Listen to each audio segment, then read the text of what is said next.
Coftal-ɓalli men Aysatu LI. Coftal-ɓalli men tedduɓe heeɗiɓe RFI Fulfulde yewtere mon on calminama on jaɓɓama Alat hande nde noon jewtitten ko kabaru Ligue des Champions to Europe eyi nde yontere kawdiri ñalawma nayoɓo kawgel Ligue des Champions mbaɗi caggal balɗe nayyi kawdiri enen hani noon kisoɗen golle diɗɗe ɗe ko balɗe ɗay tan heddi kawdiri jeetataɓal timmal ɗi puɗɗo en hani ɓeten noon ko ƴaɓɓi ko wona ɗum goɗɗum ko kaleten ko kabaru kawgel kan hitande arore kawdiri ñalande joyoɓere jogomo ɓiire éliminatoire kan ma mbat yontere arore nde toɓe ɓe puɗɗima feññinde doggol fettiyankoɓe taweteɓe ɗe kawdire ene waɗi hesɓe ene waɗi kadi ɓe noddaka hol peeje diɗɗe ɗe mbaɗata gam kalifade tedduɓe ɗum foof haala muɗum ma haale e toɓɓe goɗɗe hawnaki so waktu o rokkimin mamin gar e haala potital inirtegal Dakar en jeu kabaru kaw sippiro walla mbiyen goɓɓodiral reug Senegaal najo kabaru kadi Vendée Globe kabaru bal ɗum foof so heeƴi hen mamin gartu hen tedduɓe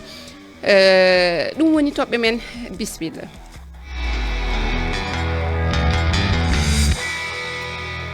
On calminama kadi min calmini heeɗɓe karallagal ngal Sara Doumbouya ha e Malang Sonko mi salmini kadi yewtidiɓe men Jeynaba SOW Aruuna DEEM on calminama on bismama yewtere nde. Aysatu a salmitama hettiɓe kala en calminama. A salmitama Aysatu LI en calmini hettiɓe kala en jewninoɓe. Kamɓe ɓuuri Jeynaba. Alhuseynu BA hande a yewdanowo. En jewnino bandiraɓe foof en calminiɓe kamɓe foof kadi mbiɓe bisimilla mabɓe yewtere nde. Ewa min calmini Huseyni Tall a bismama yewtere nde min calmini kadi Yero Mangara omoni e ɓoggol ngol iwde walla sengorade tan to haalirde RFI to Paris Seydi Mangara a salminama a bismama. Aysatu LI mi salminima mi salmini ɓe gonduɗa ɓe toon kamɓe foof moni foof e inde mum e yettode mum e hettoɗoɓe RFI Fulfulde foof. Tawi mi huuli noon cikkanom ka arta hande. Ala to huul min komi neɗɗo konngol somi tottiringol tan komi mbaɗowo so a jarama min calmini kadi keɗanɗoma e ɓoggi jamɗe ɗi ɗum woni karallagal ngal Jean-Philippe Touri o yettama heeɗiɓe ononne on jettama kabaru Ligue des Champions balɗe nayyi fijama eɗen mbawi wiide en jettimi hakkude kawdire ɗe e kawdire arani ɗi ko hewno yiyede guila e ñalande tatoɓere tan mataw diɗɗe mawɗe ɗe walla ɓurɗe ɗaminede kam tawat ko tacci ha jawti kono hikka wona ɗum yiya Yero Mangara holko woni taskuyema e ko jiiɗa e Ligue des Champions kawdire balɗe ɗi. aɗa andi min noon komi liggotoɗo ni e télé mo ganduɗa kañum jogui kala ko foti yaltinede e nder leyɗele afrikaloje ɗe farayse nden mbeɗe yeeɓaɗi e sere terrain o e mbeɗe wona kadi e studio mbeɗe haala hen ko yiya hen ko hikka woni joni kippuji gonɗi ɗi Europe ko mabɓe ganda ko championnat ji ɗiɗi ɓe jogui moɓe jogui o e nder leyɗele mabɓe e Ligue des Champions par ce que format o koko wayla joni ɓe pettata ko match uji jeetati ne woodi hen ɓe ganduɗa aɓe kooli doole mabɓe ɓe gustat moƴƴuɓe ɓe pawaɓe par ce que koɓe daɗaɓe seeɗa e championnat e nder leydi mabɓe ko wayno Manchester City ko wayno Real de Madrid équipe aji ɗiɗon mawɗi ɓe gustat équipe jour ji mabɓe mawɗi ɗi ɓaade ɓe mbi sa daari nder leyɗele mabɓe koɓe daɗaɓe aɓe gandi ne heddi match uji nayyi avant ko wiyete ko phase de poule ne gasa e Ligue des Champions aɓe mbawi artude haɓe keɓa koɓe pertuno ko mais noon yoɓe ndeno ɓaade aɓen goppa équipe aji tokoson kon aɗi gardi ko wayno Brest ko wayno Aston Villa ko ɗi ganduɗa hay goto faɗanude ko wayno Lille hay goto faɗanude ɓe jettoɗo joni noon holliri koko hesɗi ko hesɗi hestat e yimɓe foof yeeɓoɓe ɓe kamɓe fettoɓe ɓe ne wayni équipe aji mawɗi ɗi ɓe mbaɗani hen fulla mo ganduɗa ɓaade aɓe gandi ne heddi ko heewi pour ɓe ɓenna ɗum sayi ko ko pular wiyata ɓe pullat hen tan kono ɓe jarani hen no ɓe poti yarude hen ɓe jubbu hen seeɗe ran ɓe cuwa hollirde sagatagal mabɓe tigi amaragal mabɓe tigi rigui ɓe cuwa par ce que aɓe gandi sa gagnima match uji tati tan nayyi a ɓenni Real de Madrid hande ɓennat Bayern wiyanoma match uji ɗiɗi koko fiya kono fi lawol gotol presque ɓennat hay pari moɓe mbiwo ko match uji nayyi poñji nayyi heeɓi so gagnima ɗiɗi tan e nayyi keddiɗi heɓat poñuji 10 ɓennat Arouna mbiɗa yiɗi garten hen seeɗa mati an ko yiyande nde Yero Mangara jogui hende ko nden joguiɗa en jii balɗe nayyi fijama ko wayno PSG o limi ɗum PSG ene e jonde 25 ɓiire hande so tawi tan ko ɗo haɗatno PSG kañum jeeyete koye jooɗotooɓe ɓe e diɗɗal gongal padanongal woni Real de Madrid Real kañum hawno Ligue des Champions cakkitiiɗo Real sumi fuujaaki ene e jonde 17 ɓiire ene woɗɗoyi foolaama laaɓi ɗiɗi walla mi arta e ma hannde diɗɗe ɓurnoɗe ɗamineede walla ɗiɗɗe ɗe ngannduɗaa ɗaminanooka ni ko wayno Brest o limi ɗum o limi Aston Villa mona kañƴi keedi dow hande so tawino ko ɗo tan haɗetano mbaadi hesiri Ligue des Champions wiya ko jeetoto adiɓe ɓe kañumen jahara wonɓe hakkunde 9 ha 25 kañumen ma mbaɗa barrage ma mbaɗa kawdire goɗɗe sakkiɓe lesɓe kañumen kam koko jooɗoto wadde PSG kañum jooɗi mboɗo jaggi won hen tan ho haali ho won ho jabmi hen kono hon won to min nandirani seeɗa jaggumi ho won sa nangi hande Paris ɗo tolniɗo wona o wi ko mo artu wona e calcul maɓe gartuni no wawi kono hoɓe keddora hone musiyeɗa aɗa andi sa foti hawrde Manchester City kañum e hoore mum ɓennani aɗa foti hawrde Bayern te jaata ha tawoya Bayern ley wuuro mum Paris meeɗa yaade toon e duuɓi battidiɗi kala ndi toon arti toon fiya ɗum noon mboɗo sikki wona Paris hikka mbaw ko mum e sembe mum koko usti tigi rigui noon wone mabɓe Aruuna ko wi ko Aruuna ko wi ko gonga aɗa somi wi noon équipe aji mawɗi ɗi min waddani hen Paris mbiyatmi ko Real hay Real hande Real hande ɗo tolni ɗo miijo noohi Milan tawa ɗum leydi mum ne fiya ɗum Manchester City ya horo noohi Sporting Lisbonne ne fiya ɗum hikka kam arani ɓen mboɗo sikki gon natti wonde calcul ɓe gonani e calcul ɓe hawru ñande hen tan ko wiyete jour 100 ɓe kawri tan ɓe gonani walle koko yoro haali ko ɓe cuwa yaltinde peeji mabɓe mawɗe sa joni Paris hande Paris contre Atletico ko yaltini doole mum Real na hadi Real ho jogui ho fof fawi ko Real ne hawrata e Milan de Manchester City mo wi o no wawi jaɓede kono addi hondi won Manchester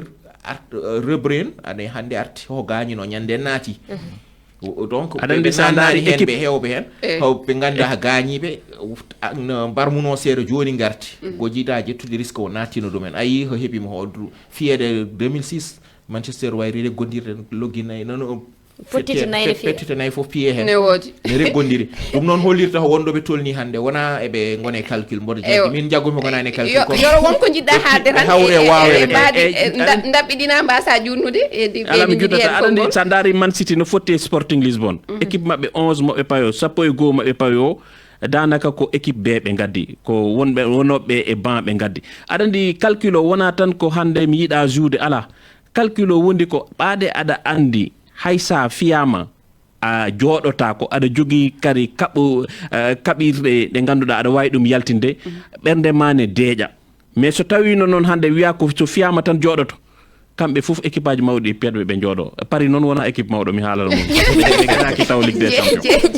hay so wona équipe mawɗo ko jagga tan hoyno foti wonde hame 24 iɗo to dennude ɓe wallahi koye mawɓe ko mi yaadani ma ko mbiyata diɗɗalam ngal wona équipe mawɗo mi seganima koye Jeynaba Jeynaba ne hol miijo ma e min jaggani wona ɓe goni koye moftude walla ɓe goni koye ustude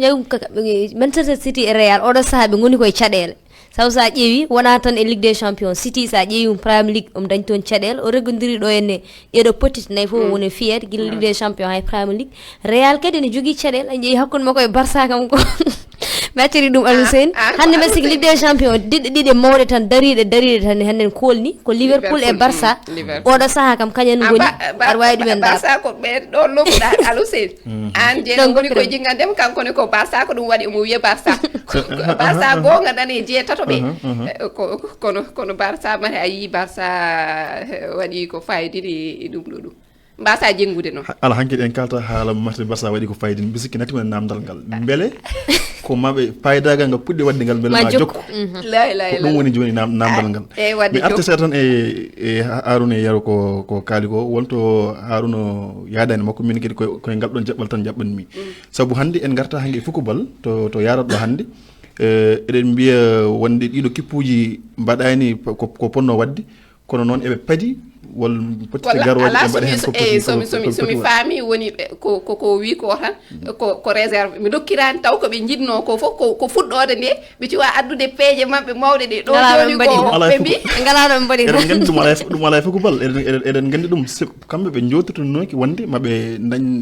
defetaji ɗiɗo potiɗe ɓe wonde an yiyande ma ko mbaadi hesiri ni no taforani ko ɗum addi mataw caɗele ɗe min mbiɗa sikki hay so tawi ko mbaydi no ardi ni pottiɗe ine keewi gonga noon ine keewi ine gasa wonde kadi fijo mabɓe hewɓe kañumen dañi gañanɗe musɗe ɗum ɗon ine jeeya ko telɓini to banggue Manchester City Real kam ɓe mbiyata ɗum noon saabu keppuji ko fijo mabɓe mawɓe ɓe pawi e macce mabɓe ɓenno ɗoɗi so tawi en jii ɗum kono ko ɓuuri famde tan wona jogade wiide ne jogui réserve wonde wonko ɓe mofti ha macceje garoji pour ɓe mbawa wadde hen ko poti wadde hen ko mele eɓe cikki so tawi macce mabɓe garoji ɗi ɗon eɓe mbawi dañde hen polko saabu ɓe patano ko wasde dañde polgue ɗeɗo pottiɗe ɓennuɗe wadde haydara kam hokkani en enen kam hoolare wonde pottiɗe nayyi keddiɗe ɗe kamɓe ɓe mbawa yaltude hen no poti yaltude hen ni haala ko noon kam haala ko biyeɗo Paris Saint-Germain ko aɗa ko ɗum aɗa ɓeydanmi hen woni ko aɗa andi équipe uji mawɗi ɗi soɓe pewde soɓe maahe ɓe mahirte ko pour yoɓe jetto e doole mabɓe 100% so mois de mars lewru mars yoni ayi ñande fof Man City yiyete ɓe daɗa ɗum championnat so yettima mars ha juin ɓe ko victoire ha nul ɓe keɓata ɓe gajoto ɓe daɗa yimɓe fof ɓaade ko soɓe mbaɗa ko wiyete ko foncier soɓe mbaɗe entraîné ɓe mbatte entraîné soɓe pewdito soɓe keble soko pour ɓe jetto e hakkunde doole maɓɓe mars ɗo ɓe laƴat tan ayi hay rawandeya ko nonu Real laƴi ɗo laƴi ha yalti ɓe mbi ɓe mbaɗi tirage premier o fotata deuxiéme pari fotte makko fimo jooɗi ɓaade soɓe jettima toon tawto kamɓe doole maɓɓe fof noon timmi ɓeeɗa taw peut être ɓe tottiri ko ɓe potno tottirde ko fof doole mabɓe ustoto no ɓe mbaɗirte no ɓe pewdirte ni no ɓe mahirte ni wona gotum namdal ɗum Yero namdal tan joguinimi Yero ande hoto harnude yewtere nde haal Ligue des Champions Yero ha joni mbiɗa sikki namdal gotal tan joguinimami ɗawede mawɓe ɓe kañumen oɗo sahani joni laƴat ɗo e mars noon ɓe mbawa artude wol kippo goto mawɗo mo laƴani oɗo sahani joni beele aɗa ɗamini ɗo e mars on laƴata Yero a jaabata Yero hoɗo jaabo on laƴata mi jaabima on laƴata mi acciri noon supporter Barça on laƴata yoɓe nenode so décembre en titan ɓe joni o woni koye fottude hunde nde e hoore makko kala 2009 min mbaɗat kala diɗɗal ngal haalani sen kalani haala Barça tan ayi Alhuseynu nan to ene fiya becce Aysatu konngol arte ma eyi konngol arte yam tedduɓe en jokkat yewtere nde haalde ha joni kabaru Ligue des Champions noon tawa ko Afrique kadi tawa ko banggue rewɓe ɓe e oɗo saaha eɓen waddi kawodiri to Maroc ɗum fuɗɗi hanki TP Mazembe mo RDC kañum noon hawi Diɗɗe Afrique du Sud University Western Cap association sportive des phares mo Maroc hawi les aigles de la Médina mo Sénégal loggi tati ɓolum kawdiri ɗe nana jokki noon mamin gartu hen hawnaki ma jokku ha ñande nogas e tati lewru ndu gonɗen tedduɓe ha hande ɗum ko kabaruji tan toon to Maroc kawguel kan hittande worɓe walla kawguel kan worɓe hittande ujunnaji ɗiɗi e nogas e joyyi ene hani wadde yontere arore nde e kawdire ñalande joyoɓire e jeegomo ɓiire ɗum woni kawdire batteɗe gam jeeyede e guel kawguel ma mbat Sénégal ma hawro e Burkina ko ñande 14 hono noon ma hawru kadi e Burundi ñande 19 paaɗo ene mbawi wiide e oɗo saaha diɗɗe ɗe ene jaltinide doggol fettiyankoɓe noddaɓe gam tawtorede ɗe kawdire ɗo e Senegal. Pape Thiaw elto o noddi fettoɓe 27 holno jiruɗon ngol doggol en ji Senegal kam nde hawri e Burkina koɓe teldunoɓe ɓe kawi Burundi gonga Senegal tacci kañum kam ma tawe ngel kawgel kono ha ɗo mataw enjeu seni wiye kam ko hol gonowo gardotoɗo gubal elngal hakkude Burkina e Senegal saabu e o saaha kam ko Burkina ardi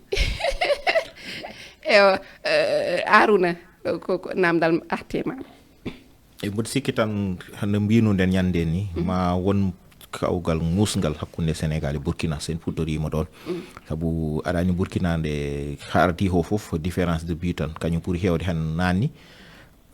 baliyel gotel wadde an a yi Sénégal wona yeeso gubal elngal yiɗa ko Sénégal no wawi wonde tan noon no wawi fof hay sinno fawi hoye jaaha différence de but kañum ardori ɗum fawi tan hoye hunde yaade Burkina ñande talata paaden ɗo kawoya toon sa hawani Burkina e match on ɗon mo kawral mbatta Bamako to Mali heta yeeso mum saabu mboɗo cekki tan ñande wattintode Burkina hawrato hay Malawi mi sikkani tawi Malawi no e jaggude Burkina ɗum noon so Sénégal hawani Burkina mi ya hawra hina hettoya dow kono tan anda ham woni objectif Sénégal koɓe jiiɗi ho woni gaynide yeeso kono noon ham ho wattirede ɓe noddaɓe ɓe aɗa ɗamini par ce que won hesɓe ɓe nanaɓe addaɓe aɗa jagguni ho wonnoɓe ɗo tan garti hesdi hen tan arti hesdi hen e min jaggumi woni gartugol crépin diata no wawi addude hesdi saabu banggue mo woni o yino ko Habib Diarra mo ganduɗa to ɗo poste kañum faweteno toon tan ko mbiyatno hono wiya dépani ɗum noon wona lawol neɗɗo to ɓuuri moƴƴure ɗo tan fawɗum toon jaaha petta kono min mboɗo jaggi ɗum tan hesdi hen ha addi hesdi e équipe Sénégal o hay sinno ɓe gaddi hosɓe ɓe gaddi wonɓe ɗo ko juuti fettani tawani kono dita aɗani ho mbaɗa noon suspendre match uji nayyi ho jowanoɗo caggal ho haalno e coupe d'Afrique nde Sénégal Côte d'Ivoire o ɗum éliminé nde won ho haalno ho welano wonano lawol joni noon jaggumi tan arɓe sa fettoɓe nder Sénégal addaɓe ham wona ɓena nanni équipe ɓe ganda environnement équipe o ma taw walla noon ɓe balla ɓe entraînement ji mbattedi way noon ɗum ɓuurimi jaggude eywa Yoro anni hol yiyande ma e doggol wona Sénégal tan noon saabu hay Côte d'Ivoire kañum ni o saaha kañum suwa hebde toɓɓe namdade gam taccude wadde qualification muɗum sabu hawanoma Sierra Leone hawno ɗum e o saaha noon Emerse Faye kankone wonɓe noddi wonɓe noon ɓe nanaka e doggal fettiyanke ɓe noddi ko wayno Sébastien Haller kañum sabu ene jogui barmande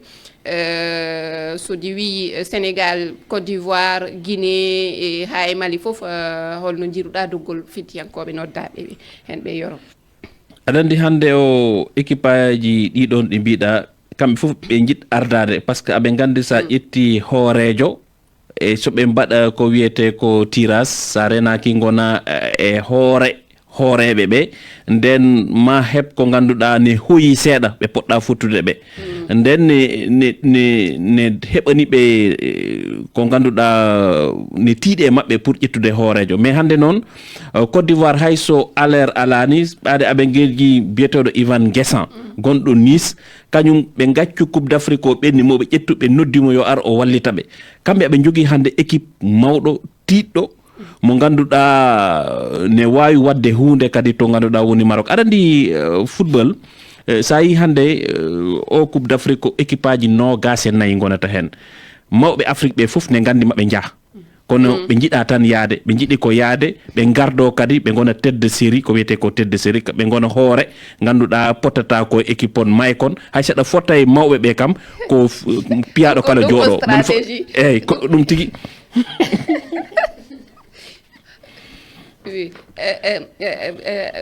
Jeynaba mi arta e ma no yawiri sabu emin jogui kabaruji goɗɗi technicien o nana andinami wonte somi heñaki tan ma wot ko yawtani eywa mi ara e ma an holno jiruɗa doggol fetiyankoɓe suɓaɓe ɓe doggol Pape Thiaw goɗɗidorto no Arouna wi tan wona ko hesɗi ko wayni tan yimɓe jiyatno kala e saaha kono min ɗoñi kam e tan ko Sénégal kala e saaha ɓe ɓuuri ardinde attaquant ji wondude e défense banggueji ɗi ɓe belsodir ɗum sa ƴeewi min kam gartugol crépin mi yadani hen e Arouna no fewi par ce que joɗima ko juuti fettani so arti mi sikkasuma o ko o nafi no fewi hande min mbeɗa faranno ko wayno fettani ɗo ino mo fettanno e banggueji goɗɗi kono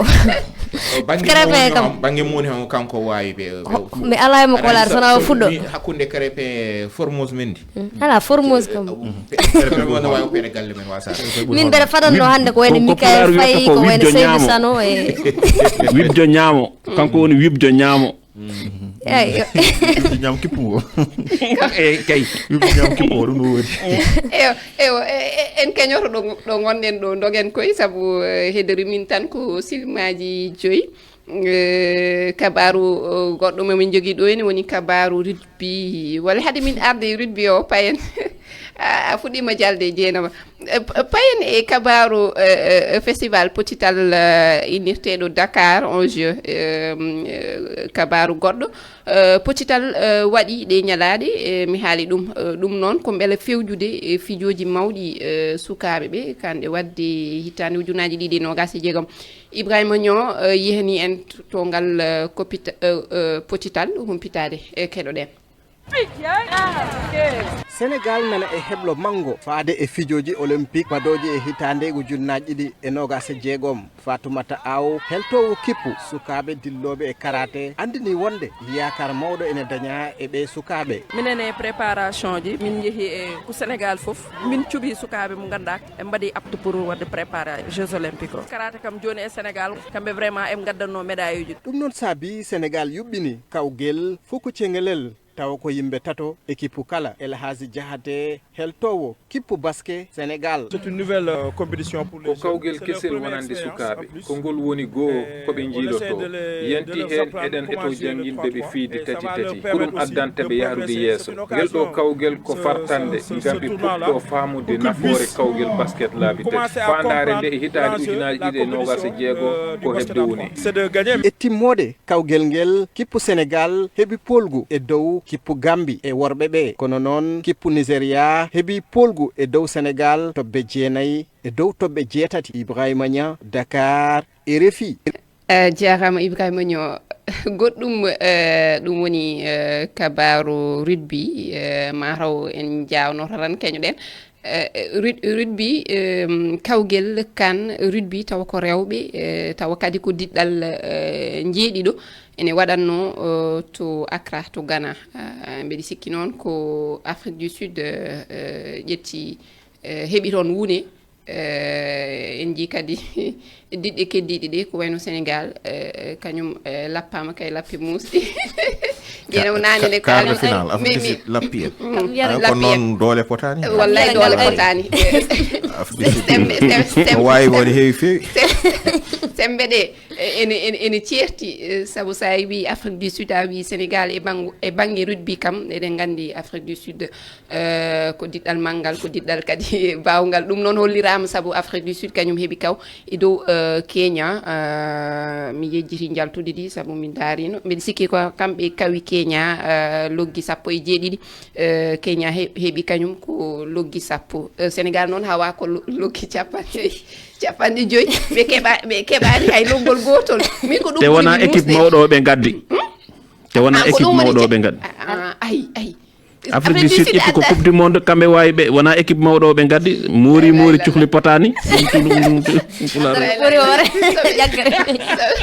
soɓe gaddino